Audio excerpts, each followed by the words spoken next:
रहा था या आंकड़ा देख रहा था कि अगर वहां देखा जाए तो शुरुआत में जो पोस्टल बैलेट के वोट पड़े हैं वो लगभग समझ लीजिए सबसे ज्यादा आपको पड़े हैं। और उसको अगर हम कंस्टिट्यूएंसी में बदलाव लाएं तो 243 कंस्टिट्यूएंसीज में से 143 कंस्टिट्यूएंसी में आप लीड कर रहे हो जी। और 94 कंस्टिट्यूएंसी में एनडीए लीड कर रहा है और अदर्स 6। मतलब कि जो पढ़े लिखे लोग हैं वो बदलाव चाहते थे, ठीक है। और जो गरीब लोग हैं जो आपके साथ थे, ये नतीजा ये बतलाता है कि वो बदलाव नहीं चाहते थे। तो ये तो एक अद्भुत सी बात है। मेरे ख्याल से बदलाव सब चाहते थे। अगर आप देखें तो ईवीएम बदलाव नहीं चाहता था, बैलेट बदलाव चाहता था। तो आप समझते हो कि ईवीएम में कोई गड़बड़ी है? देखिए, कोई वैसे साइंटिफिक प्रूफ नहीं है, लेकिन I can sense, I can smell कि अदृश्य शक्तियां जो हैं उन्होंने अपना काम किया। अच्छा, ठीक है, अभी सामने एग्जैक्टली नहीं आ पा रहे कि क्या हुआ है, लेकिन आने वाले समय में ज़रूर पर्दाफाश होगा।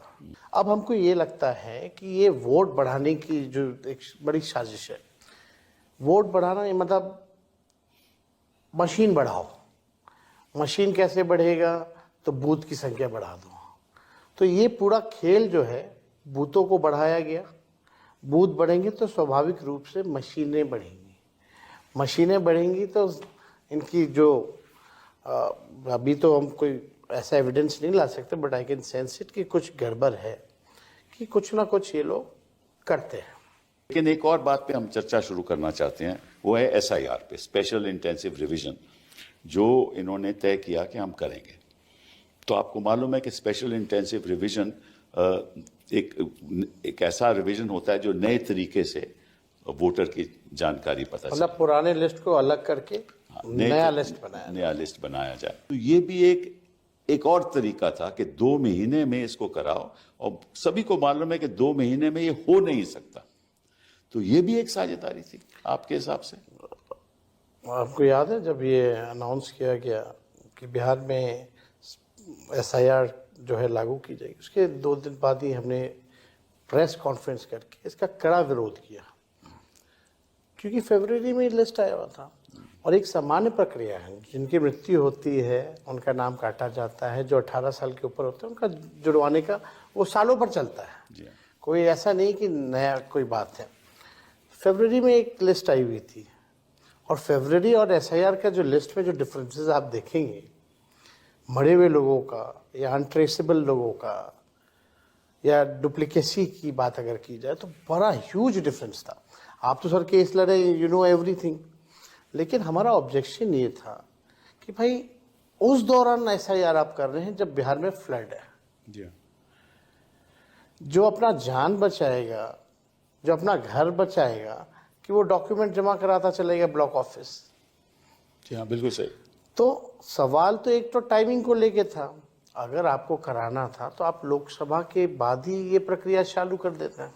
क्या आपको मालूम है जब गृह मंत्री जी बिहार में पहली बार गए तो उन्होंने क्या कहा कि हम तो ये चाहते हैं कि ऐसा हो, रिवीजन हो, ताकि जो घुसपैठिए हैं एग्जैक्टली जो आए हैं बिहार में उनका वोटर लिस्ट में नाम नहीं होना चाहिए।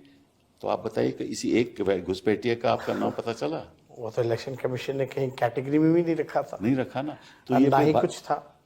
आप देखिएगा इससे पहले भी झारखंड का चुनाव हुआ, वहां भी घुसपैठिया ही मुद्दा उठाया गया। बिल्कुल बिल्कुल। अब वहां क्या खत्म हो गया? अब अमित शाह मोदी जी का ध्यान उधर नहीं जा रहा। अब बिहार में चुनाव है तो घुसपैठियों की बात की जा रही है।